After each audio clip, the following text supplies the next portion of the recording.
Hello friends, Assalamualaikum. My name is Shadja. Welcome to share how to insert design and formats smarter graphics in MS PowerPoint Bangalore. তো আজকে আমি তোমাদের সাথে share করব কিভাবে MS PowerPoint এর মধ্যে ইনসার্ট ডিজাইন এবং ফরম্যাট করতে পারি স্মার্টার গ্রাফিক্স। তো কাজটা করার জন্য আমি মিনিমাইজ করার পর কাজটা করার ক্ষেত্রে আমরা ইনসার্ট মেনুতে আসবো। তো আজকে বলছি তোমাদের স্মার্টারের বিষয়টা দেখাবো। তাছাড়াও এই যে স্মার্টারের পাশে যে বিষয়গুলো দেওয়া আছে প্রত্যেকটা বিষয়ের উপর আমার চ্যানেলে ভিডিও দেওয়া আছে, তোমার চ্যানেলে দেখতে পারো। সেক্ষেত্রে আমি স্মার্টারে আসার পর আমরা এখন অল মানে কি, অল থেকে সব ধরনের স্মার্ট আর্ট পাওয়া যায়। বিভিন্ন টাইপের লিস্ট টাইপের প্রসেস আর বিভিন্ন টাইপের আছে, এখান থেকে স্মার্ট আর্ট নিতে পারি, মানে সব ধরনের স্মার্ট আর্ট। আর আমি যদি লিস্টে আসি, লিস্ট টাইপের স্মার্ট আর্ট দেখাবে। প্রসেস আসলে প্রসেস টাইপের, সাইকেল আসলে সাইকেল টাইপের, হায়ারিস্টে আসলে হায়ারিস্টি টাইপের, রিলেশনশিপ আসলে ধরো রিলেশনশিপ টাইপের স্মার্ট আর্ট, মেট্রিক, প্যারামিড, পিকচার, বিভিন্ন ধরনের স্মার্ট আর্ট আছে। তো এখান থেকে আমি জাস্ট একটা স্মার্ট আর্ট নিব। তো এখন আমি এই যে তাছাড়াও যে স্মার্ট আর্ট দেওয়া আছে নিচে, প্রত্যেকটা স্মার্ট আর্টের উপর ভিডিও আমি সামনে তোমাদের দেখাবো কি কাজটা করে মূলত এই স্মার্ট আর্ট গুলা। তো আমি এখান থেকে একটা স্মার্ট আর্ট নেই। তো এই যে পিকচার থেকে আমি ধরো পিকচার টাইপের একটা স্মার্ট আর্ট নিলাম, কোনটা এরকম। ব্যাস নেওয়ার পর এখন আমি দিই ওকে দিই, স্মার্ট আর্টটা ইনসার্ট হয়ে গেল। ব্যাস ইনসার্ট হওয়ার পরে এখন আমি চাই কি করতে, স্মার্ট আর্টের মধ্যে আমরা পিকচার দিতে চাই। এদের খুব পিকচার নিচ্ছি না, সেক্ষেত্রে আমরা এখানে এসে আমাদের ওয়ার্ক অফলাইন থেকে আমি আমার এখান থেকে কয়েকটা পিকচার দিব। আমি ধরো ব্ল্যাক পিঙ্কের এটা পিকচারটা দিলাম। এখানে আসার পর ওয়ার্ক অফলাইন থেকে আমি ধরো এই যে এই ব্ল্যাক পিঙ্কের এই পিকচারটা দিলাম। আবার এখানে আসার পরে আমাদের কিন্তু আমার এই যে ওয়ার্ক অফলাইন মানে অফলাইন থেকে আমি পিকচার নিচ্ছি। তা আমার কিন্তু নেট থাকা অবস্থাও এমন আসছে, তোমাদের এমন না এসে আসতে পারে কি তোমরা কি ফাইল থেকে না নিবে নাকি ওয়ান্ডার থেকে নাকি ইমেজ থেকে। তো আমার এখানে আমি ওয়ার্ক অফলাইন থেকেই কয়েকটা পিকচার দিলাম। নেওয়ার পরে এখন আমি আমাদের যখন পিকচারগুলো নিলাম, এখন নিচে টেক্সট দেওয়ার অপশন আছে। এখানে টেক্সট থেকে কি করতে পারি, আমরা লিখতে পারি কিছু। এখন আমি এখানে কি লিখবো, আমি ধরো এখান থেকে লিখবো কি, আমরা আমাদের এটার মধ্যে লিখলাম ব্ল্যাক ইন সং। ব্যাস লেখার পরে আর আমি ধরো এটার মধ্যে ধরো লিখলাম কি, এটার মধ্যে আমি লিখলাম ব্ল্যাক পিন। ব্যাস লেখার পর এটার মধ্যে আমি ধরে লিখলাম কি ইচ্ছে। ব্যাস এখান থেকে এগুলো দিতে পারবো। ব্যাস দেওয়ার পরে এখন আমি কি করলাম, এই বিষয়গুলো কিন্তু তৈরি করে ফেললাম। করার পর এখন দেওয়া আছে অ্যাড শেপ। এখন আমি ধরো এটা সিলেক্ট করা আছে। এখন আমি যদি অ্যাড শেপে আসি, আমি যদি যে অ্যাড শেপে যে এখানে ডাইরেক্ট ক্লিক করি, এটার পাশে কিন্তু একটা শেপস অ্যাড হয়ে গেল। এটা আমি জানি শেপস অ্যাড করা যায়। আবার আমি এই শেপসটাকে সিলেক্ট করা থাকা অবস্থায় আমি এখানে আসলে যদি অ্যাড আফটার দেই, এটার পরে একটা শেপস অ্যাড হবে। কিন্তু আমরা আন্ডার পরে যদি এখানে শেপ আমাদের এই শেপ অ্যাড শেপ বিফোর দেই, এটা বাম পাশে আর কি এই সাইডে একটা শেপ ইনসার্ট হবে। এগুলো আমি দিতে পারি। আমি ধরো অ্যাড শেপ আসার পর অ্যাড শেপ আফটার দিলাম, এটা আমাদের সাইডে একটা শেপ ইনসার্ট হলো। এখন এই শেপটার মধ্যে সেম আমি চাইলে পিকচার দিতে পারি। এখানে আসার পর আমার এখান থেকে কয়েকটা পিকচার দেওয়া আছে। এখান থেকে আমি ধরো আমার এখানে আরেকটা পিকচার দিয়ে দিই। আমি ধরো আমার কোন পিকচারটা এখানে আসার পর আমি আমার এই পিকচারটা দিয়ে দিলাম। বেশ দিলে কিন্তু এখন পিকচারটা চলে আসবে। আমাদের আসছে, একটু আমরা ওয়েট করি, এদের পিকচারটা চলে আসছে। এখন এই শেপসটা সিলেক্ট করে আমরা কিন্তু এখন আমরা এই শেপসটার মধ্যে কিছু লিখতে পারি। এখন আমি আমাদের এটা দেখলাম। এখন কিন্তু আমাদের শেপসটার মধ্যে আমরা লিখতে পারবো না, এই লেখার অপশন আসছে না। লেখার অপশন না আসলে এই যে টেক্সট প্যান থেকে আমি চাইলে কি করতে পারি, এই লেখার অপশন আসলে এখান থেকে লিখতে পারি। আমি তাহলে লিখলাম কি মাই ফ্যামিলি। ব্যাস এটা আমি দিলাম, এগুলোর নাম দিতে পারি। ব্যাস এখন আমি যদি অ্যাড বুলেট, আমরা এখান থেকে ধরো এটার আমরা এই লেখাটা সিলেক্ট করলাম এই শেপের দিকে। এখন আমি যদি অ্যাড বুলেট দিই, এদের বুলেট চলে আসলো।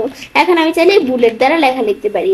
এগুলো আমি চাইলে করতে পারি। এটা আমি দেখলাম কি কাজ করে। ব্যাস এখন আবার এগুলো আমরা ডিলিট করে দিলাম।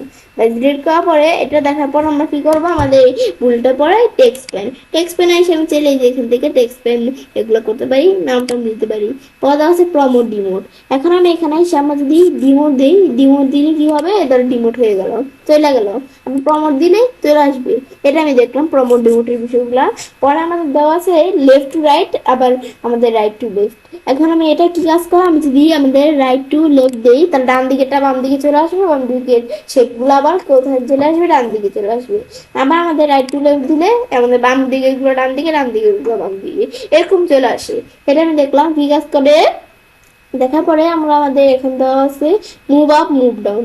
এগুলো কি, আমি ধরো এই শেপসটা সিলেক্ট করা আছে, আমি যদি মুভ আপ দিই, এইটা তার আগে শেপের আগে চলে আসবে। মুভ ডাউন দিলে তার করার শেপে নিচে চলে আসবে, এগুলো আমি করতে পারি। বা লেউটস, আমাদের এই যে বর্তমানে যে শেপগুলো দেওয়া আছে এগুলো আমি যদি লেউট চেঞ্জ করতে চাই, সেই ক্ষেত্রে আমি যদি লেউটসে আসি, এখানে কিন্তু বিভিন্ন টাইপের লেউট দেওয়া আছে। তো আমাদের যদি মনে হয় না আমাদের এই লেউটগুলো আমাদের জন্য পারফেক্ট না, আমি অন্য লেউট নিব, সেই ক্ষেত্রে আমি এই যে আমাদের এই দেওয়া আছে মোর লেউটস, এখানে আসার পর কিন্তু আমরা লেউটস নিতে পারি আলাদা ধরনের। নেওয়ার পর আমি ওকে দিলে লেউট চেঞ্জ হয়ে যাবে। যেমন কেমন আমি যদি এখানে এসে এই যে দেই, এখানে কিন্তু লেউট চেঞ্জ হয়ে এই যে এরকম লেউট চলে আসলো।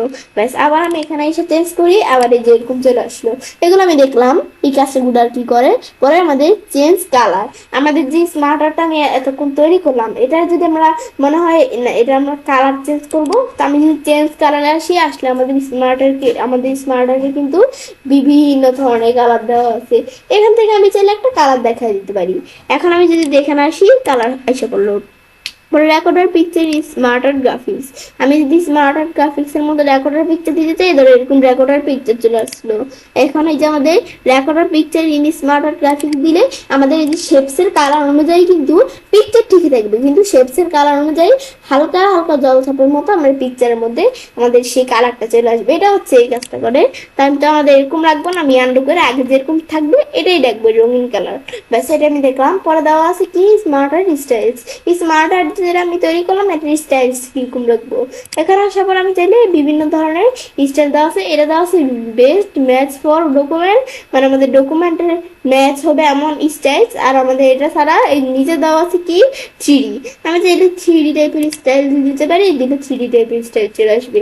পর আমি আমাদের এতক্ষণ যা কাজ যা ফরম্যাটিং করলাম, এখন চাই আমার এই ফরম্যাটিং গুলো না ভালো লাগছে না, রাখবো না, আমাদের শুধু স্মার্ট আর্টটা রাখবো। মানে যে ফরম্যাটিং করলাম এগুলো থাকবে না, আগের মতো যে প্রথমে যে স্মার্ট আর্ট নিয়েছি সেটা থাকবে। আমি এখন যদি রিসেট গ্রাফিক্স দিই, কোনো ফরম্যাটিং থাকবে না, পিকচার টেক্সট সব ঠিকই থাকবে, কিন্তু ফরম্যাটিং থাকবে না। এটা হচ্ছে মূলত এই কাজটা। পেশা বানানো করলে চলে আসলো। আমাদের আরো দেওয়া আছে কনভার্টে আসলে কনভার্ট টু শেপস, আমি কনভার্ট টু শেপস দিলে এগুলো আমি চাইলে একটা শেপস আকারে চলে আসবে, এগুলো আমি নিজেদের মতো করতে পারি। আবার এখানে আসলে আমরা কনভার্ট টু টেক্সট দিলে ধরো বিষয়গুলো ধরো টেক্সট আকারে চলে আসবে, মানে আমরা কিসে কনভার্ট করবো, এটা হচ্ছে মূলত এই বিষয়টা। ব্যাস, এখন ডিজাইন আসার পরে কিন্তু আমরা এই ক্রিয়েট গ্রাফিক্স পর আমাদের লেআউটস, আমাদের স্মার্ট স্টাইলস এগুলো সব দেখলাম, রিসেট দেখলাম। তো এখন আমরা আমাদের যখন এই বিষয়গুলো দেখলাম, দেখার পর এখন আমাদের এটা যখন দেখলাম, দেখার পর এখন আমি কিন্তু এইটা আমাদের দেখলাম। এখন আমি যখন কোনো একটা স্মার্ট আর্ট সিলেক্ট করি, করলে কিন্তু এখানে এই ধরো এখানে কিন্তু এই ডিজাইন একটা ট্যাব আসে, স্মার্ট আর্ট সিলেক্ট করলে ডিজাইন ট্যাব আসে। ডিজাইন ট্যাবের পাশাপাশি কিন্তু আরে একটা ট্যাব দেওয়া আছে, এটা কি ফরম্যাট টেক্সট। আমি যদি এখানে আসি, আমার এখান থেকে ধরো যে কোনো একটা আমাদের কি সিলেক্ট করলাম, যে কোনো একটা আমাদের শেপ সিলেক্ট করলাম।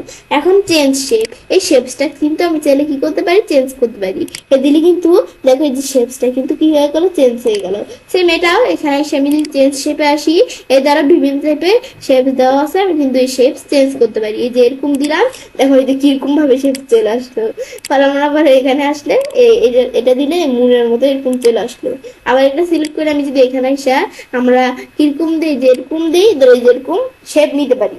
শেপস না পরে এখন আমি যদি কি করতে চাই, শেপস গুলো আমরা সিলেক্ট করে কি করতে চাই, এখান থেকে শেপসের স্টাইল দিতে চাই, দিতে পারি। ধরো শেপসের স্টাইল চেঞ্জ করতে চাইলে করতে পারি। আবার আমি ধরো চাই গিয়েতে ধরো এই শেপসটা আমরা এখান থেকে এই যে এখান থেকে স্টাইল চেঞ্জ করা ছাড়াও নিজেদের মতো স্টাইল চেঞ্জ করবো। তো এই ফিল আসা এই যে কালার দিলে এরকম কালার চলে আসলো। এটার কিরকম কালার থাকবে, আমি ধরো এই যে মাউস পয়েন্টার রাখলে দেখাই কিরকম কালার থাকবে। এটা দিলে এটা এরকম কালার থাকবে। আবার এখানে আসার পরে সে ফিলে আসার পরে এরকম দিলে এটা এরকম কালার, এটার কিরকম কালার থাকবে, এগুলো আমি কালার দিতে পারি। পরে আমি যদি এই শেপস গুলো আউটলাইনের কালার দিতে চাই, এদের শেপস গুলো আউটলাইনের কালার যেটা দিলাম এরকম কালার চলে আসলো। এটা দেই, এদেরও কালার দিতে পারি আউটলাইনে আসি, এদের আউটলাইনে বিভিন্ন কালার দেওয়া আছে। আবার যদি আমরা এই শেপসটা সিলেক্ট করি, করার পর এটার আমরা আউটলাইনের কালার দিতে পারি। পরে আমি যদি এই শেপস গুলো সব আমরা এভাবে সিলেক্ট করি, সিলেক্ট করার পর আমরা এই শেপ আউটলাইনে আসি, আমাদের এখান থেকে কিন্তু আমরা কি করতে পারি, শেপস আউটলাইন, এই যে নো আউটলাইন দিলে আউটলাইন গুলো উঠে যাবে। আবার মোর আউটলাইন কালার থেকে নিতে পারি, পরে ইডোবার দিয়েও আমরা নিতে পারি। পরে আমি উইথ আউটলাইন গুলো দিলে আমরা তা করে এগুলো উইথ কতটুকু থাকবে, ধরো উইথ বাড়াইতে চাইলে উইথ বাড়াইতে পারি। পরে আবার আমরা এখানে আসার পরে এটার পর আমরা দেওয়া আছে ড্যাশ ড্যাশ, এই ড্যাশ ড্যাশ দিতে চাইলে আমরা আউটলাইনে চাইলে ধরো ড্যাশ ড্যাশ দিতে পারি, মাউস পয়েন্ট রাখলে একটু দেখতে পারবো আমরা। পর আমাদের দেওয়া আছে কি আউটলাইনের পর শেপ ইফেক্ট, শেপসের ইফেক্ট কিরকম রাখবো, এরকম পেস্ট দিলে এরকম কিন্তু পেস্ট চলে আসলো, পেস্ট দিতে পারি আমাদের এখান থেকে প্রেস সেট, ব্যাস এগুলো আমি দিতে পারি। পর শ্যাডো দিতে চাইলে শ্যাডো দিতে পারি, রিফ্লেকশন দিতে চাইলে রিফ্লেকশন চলে আসবে। পর আবার এখানে আসার পরে গ্লো দিতে চাইলে গ্লো দিতে পারো। পর আমাদের দেওয়া আছে সফট ইফেক্ট দিতে চাইলে সফট ইফেক্ট দিলে এরকম সফট ইফেক্ট চলে আসবে। পরে দেওয়া আছে কি বিবেল, বিবেল কিরকম লাগবে, ধরো বিবেল দিলে বিবেল চলে আসবে। পর আমাদের থ্রিডি রোটেশন, আমি এই শেপগুলোকে যদি থ্রিডি রোটেশন আকারে দেখতে চাই তাহলে আমি চাইলে এই শেপগুলোকে কিন্তু থ্রিডি রোটেশন করতে পারি, দিলেই ধরো এরকম থ্রিডি রোটেশন হয়ে গেল। এটা আমি দেখলাম এগুলো কাজগুলো করতে পারি। পরে ওয়ার্ড আর্ট স্টাইল, আমাদের যে শেপস এর মধ্যে যে টেক্সট গুলো আছে এগুলো ওয়ার্ড আর্ট স্টাইল কিরকম রাখবো, এই ধরো আমাদের এখান থেকে ওয়ার্ড আর্ট স্টাইল কিন্তু এই ধরো মাস পয়েন্টে রাখলে দেখায়। টেক্সটের ফিল কিরকম রাখবো, টেক্সটের ফিল আমি এ ধরো দিলে কিন্তু টেক্সটের ফিল চেঞ্জ হয়ে যায়। আমি ধরো ব্ল্যাক কালার রাখলাম, দেখার পর টেক্সট আউটলাইন কিরকম রাখবো, আমি হোয়াইট কালার রাখলাম, ধরো টেক্সটের আউটলাইন চেঞ্জ হয়ে গেল। আবার আমি নো আউটলাইন দিলে আউটলাইন থাকবে না। পর আবার ইডোপার উইথ অনেক বিষয় দেওয়া আছে, টেক্সট ফিল আসলে এই ইডোপার এই যে পর আমাদের মর ফিল কালার, পর পিকচার দিতে চাইলে টেক্সটের মধ্যে পিকচার দিতে পারি। আমি ধরো ওয়ার্ক অফলাইন থেকে একটা পিকচার দিলাম, টেক্সট গুলোর মধ্যে পিকচার চলে আসলো।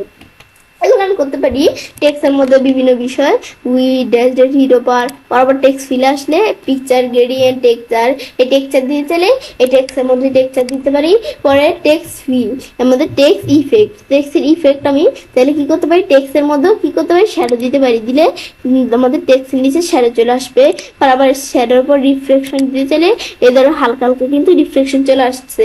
আমি যদি বিষয়টা একটু বুঝতে চাই টেক্সটগুলোর মধ্যে আমরা যে কাজগুলো করছি হচ্ছে কিনা, আমি যদি পেজ সাইজটা একটু বাড়িয়ে দিই, বাড়িয়ে দেওয়ার পর নিচ দিকে আসি, এদের টেক্সটের মধ্যে এই যে শ্যাডো আসছে, এদের রিফ্লেকশন দিচ্ছি, এ দেখো রিফ্লেকশন চলে আসছে। আবার আমি যদি আমাদের এই টেক্সট ইফেক্ট আসার পর আমাদের গ্লো দিতে চাই, গ্লো দিলে কিন্তু এই গ্লো দিয়ে এদের শেপসের মধ্যে চলে আসলো। মানে জাস্ট কাজটা বোঝানোর জন্য আমি তোমাদের এই পেজ সাইজটা একটু বড় করে নিলাম। এখন আমি এটা দেওয়ার পরে আমি যদি আবার আমরা এখান থেকে টেক্সট ইফেক্টে আসি, এটার পরে দেওয়া আছে বিবেল, আমি বিবেল দিয়ে চাইলে ধরো টেক্সটের মধ্যে ধরো বিবেল চলে আসলো, বিবেল দেখতে পারি। পর আমরা এখানে আসার পর বিবেলের পর থ্রি ডি রোটেশন দেওয়ার জন্য এই ধরো টেক্সটগুলো কিন্তু থ্রি ডি রোটেশন আকারে চলে আসলো। আসার পর আবার আমরা ট্রান্সফর্মে আসার পর শেপগুলো মানে আমাদের এই টেক্সটগুলোকে কি করতে পারি ট্রান্সফর্ম করতে পারি, এটা আমি দেখলাম। এখন আমি কিন্তু এই যে এভাবে একটু বড় করে নিলাম তোমাদের কাজটা সুবিধার্থে। ব্যাস এখন আমি একটু আবার এটা ছোট করতে চাই, এটা ছোট করতে পারি। ব্যাস এই যে আমি ধরো এগুলো দেখলাম কি কাজ করে, ব্যাস এগুলো কিন্তু আমি এইভাবে করতে পারি। ব্যাস আবার আমরা আগের মতো সাইজটা আমরা ছোট করে নিলাম। ব্যাস নেওয়ার পরে এখন এটা আমি দেখলাম এদের টেক্সটগুলোর মধ্যে যে বিষয়গুলো করলাম এগুলো চলে আসলো।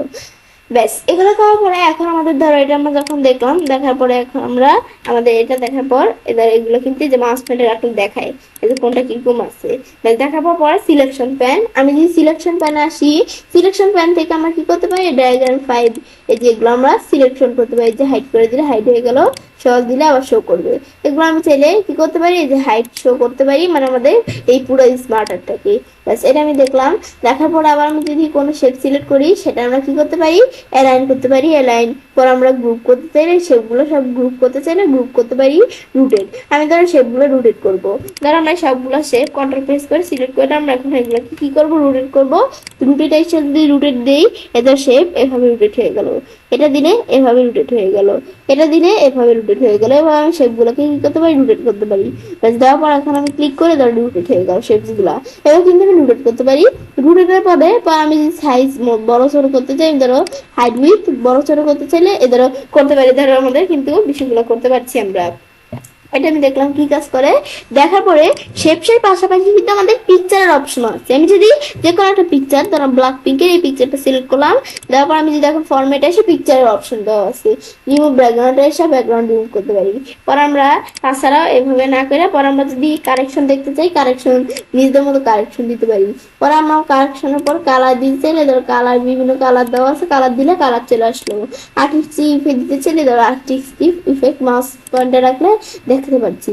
পরে রিসেট পিকচার আমরা চাইলে এই পিকচারের মধ্যে যা ফরম্যাটিং করবো রিসেট করতে চাইলে রিসেট পিকচার দিলে তাই যত ফরম্যাটিং করছি রিসেট হয়ে গেল। পরে পিকচারের বর্ডারের কালার কিরকম থাকবে, পিকচার ইফেক্ট কিরকম থাকবে, পেস্ট মেস এগুলো আমি দিতে পারি। দেখো আমি যদি বাইরে কাজটা রাখি তাহলে পিকচারের মধ্যে এগুলো সেট হয়ে গেল। এখন কিন্তু আবার এগুলো দেখলাম, দেখার পর পিকচার বর্ডার, পিকচার ইফেক্ট এগুলো দেখতে পারি। পর আমি যদি আমরা কি করি, এই সবগুলো পিকচার ধরো কন্ট্রোল প্রেস করে সিলেক্ট করলাম। তারপর আমি এখানে আসার পরে পেস্টের পর আমি যদি পেস্ট দিতে চাই, আমি তো দেখলাম কিভাবে পেস্ট দিতে হয়। এখানে আসার পর আমি যদি শ্যাডো দিতে চাই সেটাও দিতে পারি। রিফ্লেকশন দিতে চাইলে রিফ্লেকশন দিলে ধর নিচে এরকম রিফ্লেকশনের মতো চলে আসলো। পর আমাদের গ্লো দিতে চাইলে ধর গ্লো দিতে পারি, গ্লো দিলে ধর পিকচারের মধ্যে গ্লো চলে আসলো। এটা দেখলাম কি কাজ করা। আবার এখানে আসার পরে বিবেল দিতে চাইলে আমরা এই সফট ইফেক্ট বিবেল এগুলো দিতে চাইলে দিতে পারি, দিয়ে ধর পিকচারের মধ্যে কিন্তু এই বিবেল চলে আসলো। এটা আমি দেখলাম কি কাজ করার পর 3D রোটেশন করতে চাইলে পিকচারগুলা 3D রোটেশন করতে পারি। এই ধরো কিভাবে চলে আসলো পিকচারগুলা, দেখলাম কি কাজ করে। দেখার পরে এখন সেম আমাদের পিকচারগুলোকে সিলেকশন প্যান করতে পারি, পর আমরা অ্যালাইন করতে পারি, রোটেট করতে পারি। এগুলো কিন্তু আমরা পিকচারের ক্ষেত্রেও করতে পারি, হাইট উইথ বাড়িয়ে কমাইতে পারি। এগুলো কিন্তু আমরা করলাম। ব্যাস করার পরে এখন আমি যদি বাইরের কাজটা রাখি, দেখো কত সুন্দর করে আমরা একটা স্মার্ট আর্ট কি করে ফেললাম, ফরম্যাটিং করে ফেললাম। তো এটাই কিন্তু আমরা স্মার্ট আর্টের বিষয়গুলো এভাবে করতে পারি। ব্যাস এখন আমরা দেখলাম বিষয়টা দেখলাম, দেখার পর বাইরের কাজটা রাখি। ব্যাস বিষয়টা কিন্তু পুরো স্মার্ট আর্ট কিন্তু অনেক সুন্দর করে একটা ফরম্যাটিং আমরা তৈরি করে ফেললাম। তো এবং সেই কাজটা করতে পারি এবং আমরা খুব সহজে পাওয়ার পয়েন্টের মধ্যে ইনসাইড ডিজাইন ফরম্যাট করতে পারি স্মার্ট আর্ট গ্রাফিক্স। ফ্রেন্ডস, আমার আজকের ভিডিও তোমাদের ভালো লেগে থাকে আমার চ্যানেলটি সাবস্ক্রাইব, লাইক এবং সবার সাথে শেয়ার করবে।